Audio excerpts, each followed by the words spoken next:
यह कहानी एक छोटे से गांव की साधारण लड़की की है जिसका नाम था सपना। सपना का जन्म एक ऐसे परिवार में हुआ था जहां शिक्षा को कोई अहमियत नहीं दी जाती थी। उसके माता पिता को लगता था कि लड़कियों का पढ़ाई में क्या काम, उन्हें घर के काम में ही मदद करनी चाहिए। सपना का मन हमेशा कुछ बड़ा करने की इच्छा रखता था, लेकिन उसके पास संसाधन नहीं थे। गांव के स्कूल में 5वीं कक्षा तक पढ़ाई होती थी और सपना वहीं तक पढ़ाई कर पाई।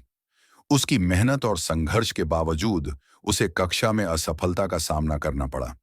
इस असफलता ने उसकी मानसिकता को गहरे तक प्रभावित किया, लेकिन इसका सबसे बड़ा असर घर पर हुआ। सपना की असफलता को देखकर उसके परिवार ने उसे एक बोझ मान लिया। उसके पिता का कहना था, तुमने कोई काम नहीं किया, तुम सिर्फ घर के काम में ही फालतू हो। एक दिन उसकी माँ ने भी यह कह दिया, तुमसे तो कुछ नहीं होगा, बाहर जाओ, काम धंधा सीखो। सपना को अपने ही घर से बाहर निकाल दिया गया।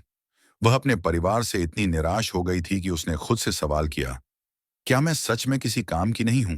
उस दिन सपना ने ठान लिया कि वह वापस लौटेगी, लेकिन इस बार जब वह लौटेगी तो उसकी पहचान बदल चुकी होगी। क्या सपना ने हार मान ली? क्या उसकी जिंदगी अब खत्म हो चुकी थी, या फिर वह किसी नए रास्ते पर चली और खुद को साबित किया? जानने के लिए आगे देखिए। घर से बाहर निकलने के बाद सपना ने अपनी जिंदगी को बदलने की ठानी। उसने अपनी पढ़ाई फिर से शुरू करने का निर्णय लिया। गांव के पास एक छोटे से स्कूल में, जहां बहुत कम संसाधन थे, सपना ने अपनी पढ़ाई जारी रखी। इस दौरान उसने कई रातें जागकर पढ़ाई की। वह दिन रात किताबों में डूब गई और उसकी मेहनत ने उसे धीरे धीरे अपने लक्ष्य की ओर बढ़ाया। लेकिन उसे समाज और परिवार से काफी आलोचनाओं का सामना करना पड़ा। लोग कहते थे, तुम इतनी उम्र में पढ़ाई कर रही हो, तुम्हारी शादी होनी चाहिए, तुम कोई काम क्यों नहीं करती? लेकिन सपना ने कभी हार नहीं मानी। वह जानती थी कि उसे अपने सपनों को पूरा करना है। सपना की मेहनत रंग लाई। उसने अपनी पढ़ाई पूरी की और फिर यूपीएससी, आईएएस की तैयारी शुरू की। इस सफर में वह कई बार असफल हुई, लेकिन उसने कभी हार नहीं मानी। एक बार फिर वह अपनी मंजिल की ओर बढ़ रही थी और इस बार उसकी नजर सिर्फ कलेक्टर बनने पर थी। 5 साल बाद सपना ने यूपीएससी परीक्षा पास की और कलेक्टर बन गई। कलेक्टर बनने के बाद उसने अपने गांव में शिक्षा के महत्व को समझाया और अन्य महिलाओं को भी आगे बढ़ने के लिए प्रेरित किया। यह सपना का संघर्ष था, लेकिन क्या उसके घर वाले अब उसे स्वीकार करेंगे? वह कैसे कलेक्टर बनकर अपने परिवार के सामने आई? जानने के लिए देखिए। कलेक्टर बनने के बाद सपना ने अपने पुराने घर का रुख किया। जब वह घर पहुंची तो उसके परिवार को यकीन ही नहीं हुआ।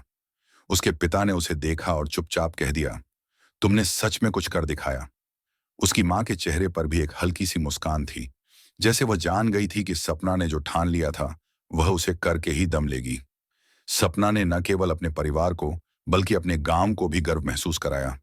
उसकी कड़ी मेहनत और संघर्ष ने साबित कर दिया कि अगर किसी में आत्मविश्वास और मेहनत हो तो वह किसी भी स्थिति को बदल सकता है। सपना की कहानी हमें यह सिखाती है कि असफलता केवल एक कदम पीछे हटने का नाम है, और सफलता वह है जो उस असफलता से सीखकर आगे बढ़ी जाए। सपने देखने से कोई मना नहीं कर सकता, लेकिन उसे पूरा करने के लिए जरूरी है हिम्मत और संघर्ष। कभी भी हालात चाहे जैसे हों, अगर आपके अंदर खुद पर विश्वास है और आप अपने लक्ष्य को लेकर कड़ी मेहनत करते हैं, तो कोई भी मुश्किल रास्ता आसान बन सकता है।